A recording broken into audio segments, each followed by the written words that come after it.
Tati, am o iubită. Ce iubită, mă, copile? Păi o iubită frumoasă, o fată frumoasă, cu părul blond și cu ochi albaștri. Da, și câte ani are? Păi are 18 ani. 18. Da, 18. O să păstrez? Mă, am prima dată o întrebare. Ce întrebare, tată?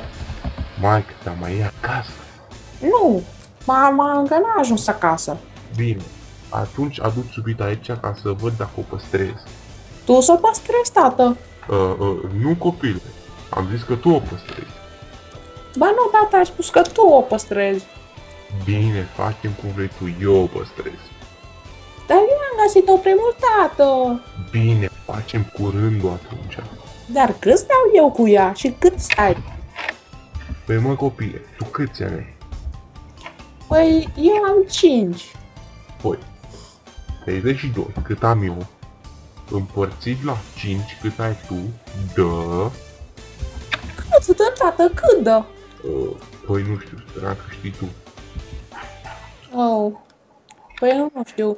Hai să o aducem pe iubita mea, că poate știe ea. Bună idee. Și așa o cunosc și eu. Adu-o repede. Bine. Ce tată prost. Ce ai zis, mă? De ce tată bine făcut. Așa am zis și eu. Unde o fi oare? Uite că bine. Tata, asta e iubita mea. Asta este prietena ta. Da. Așa mă aștepți tu, bărbate. Eu trebuie să plec. Uite banii, copile. Mersi. Acum dă-l prinde. Eu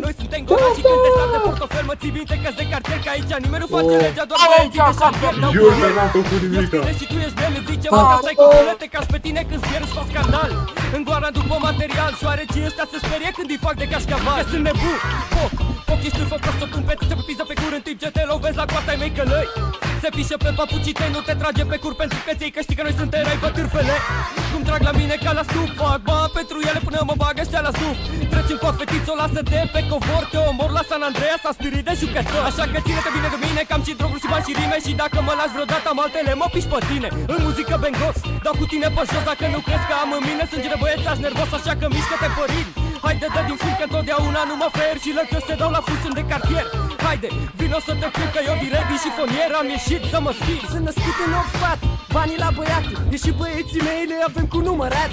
Vreau mă lai, cât mai mult mă lai. Știu că o să zici că n-ai de buzunarul să ți-l bea. Nici nu ies în oraș fără 100 de parai. Te ciordei și în tren și mașină și în tramvai. Mă să șmec în mână cu pistolul, dai un banda, stai în față cu pumnul și piciorul. Cam băieți 1 și 1, adică numai 2. Și o să ne căcăm pe voi chiar de la etaj și 2. Așa că pleac, du-te, hai mărește pasul, treci de gabori, o să te încercuiască cu compasul. Nu fi ceacaneu în orașul tău, că vin băieții mei și te iau pe ciubalău. Îți fac rău, ce e cartierul poezie, rimele mele vin 1000, te umplu de malahie. Îți dau brânză gepă, pula-n pizdă repă și o să dau ca nebunul pula-n pizdă până crep. Lasă-te de hip-hop, ești un la cheplaușa, te ameninți cu tacanul după care te-a nișat. Ești pișat, hai mai mă aștept în căcat, după ce ți-am aplicat pumnul direct în ficat. Așa că du-te, fiindcă ești afon. Dacă nu te strâng cu ușa, mă ogli pe casetofon.